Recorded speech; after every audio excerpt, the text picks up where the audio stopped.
Hello and welcome to Frank's School. This is the second day of Advent, and the hymn that I've chosen for today is number 5 in this Lutheran hymnal 5. Come thou long expected Jesus. Now in the Lutheran hymnal, it's set to a tune named St. Hilary, and its origin is uncertain. I looked up St. Hilary some 500, 600 years ago. He is they think he composed 3 hymns. But anyway, this is what I had the ad hoc choir sing. Then I found out, and I think they already knew this, that it is all the very same words are sung often to, I don't know how to say this, it's Welsh, Hyrfrydol. A lovely tune. Da da dun da da dun dun da da da dun dun dun. I know it is love divine, all love excelling. 1, 2, 3, 1. It's in 3 time. A lovely, lovely tune. And if that choir comes back and we sing again sometime, I'll have them do it to that tune. But this is a different tune. Come thou long expected Jesus, born to set thy people free. You'll hear it in the next video. Now my choir was thrown, the ad hoc choir that came to help me, they were thrown because they'd never heard that tune.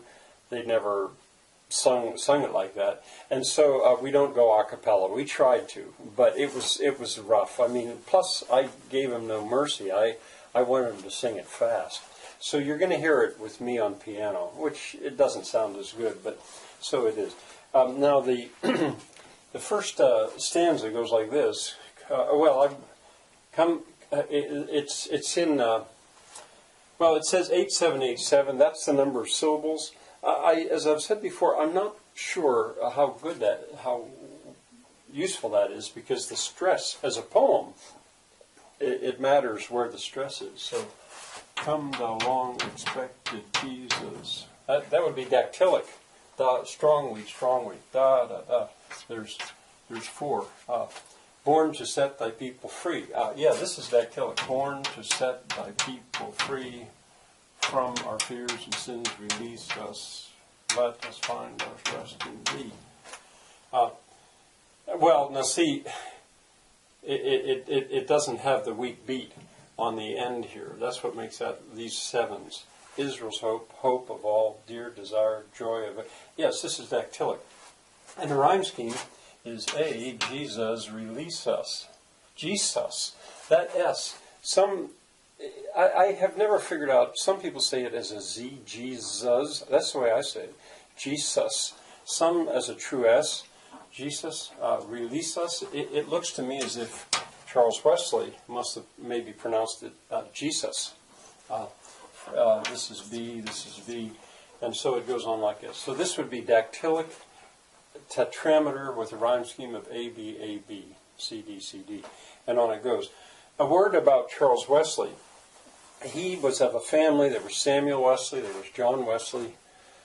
There might have been 2 Samuel Wesleys. I'm not sure. It was a whole family of Methodist hymn writers and preachers.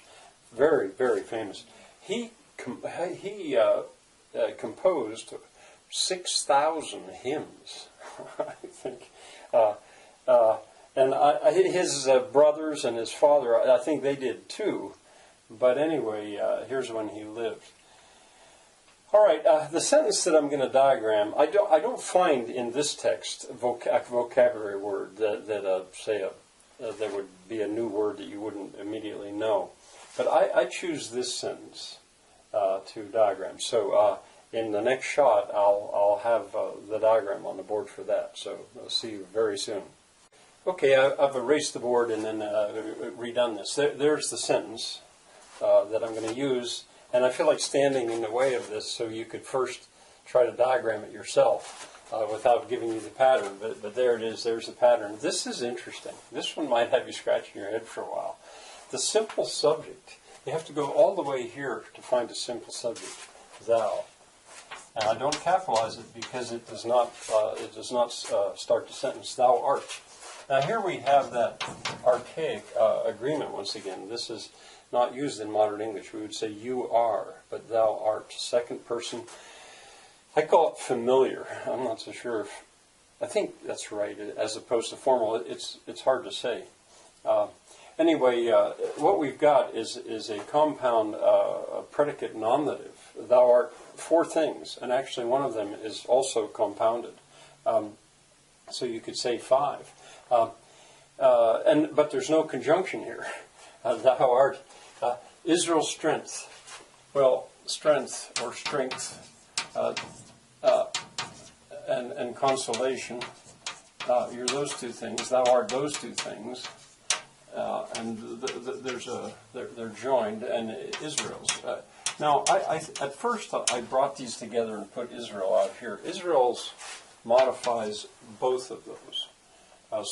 This works. Israel's strength and consolation, hope. Thou art hope. Hope. I don't think I'm going to capitalize because that confuses where the sentence would start. Hope of earth. You're the hope of the earth. Thou art hope of the earth. Thee. All thee. Well, I guess I should probably, here goes all, and there goes the. That would be better. All earth, the earth, yeah. Dear desire, your desire, that's what you are, thou art, and your dear desire of every nation, and every. Now, why I wrote it like that is because if you said every, you'd end up with an extra syllable. That contraction is there twice here because of that. And joy of every longing heart. Your joy. What kind of joy? Of heart. Every. And why I wrote it like this is because longing is a present participle. It's a participle, so you'd write that around that curve if you're really being good. So, thou art Israel's strength and consolation, hope of all the earth, dear desire of every nation, joy of every longing heart. Interesting. I mean, without the conjunction here, and you kind of have this list, but you could say through ellipsis, you figure out that you're addressing Jesus, but it's there in the sentence. All right, kind of an interesting one. I hope if you look at this, I hope you all also check out that tune Hyrfrydol, just in case I don't get around to including it in the Christmas material. Love divine, all love excelling, Hyrfrydol, or other texts. All right, see you on the third day of Advent. Bye.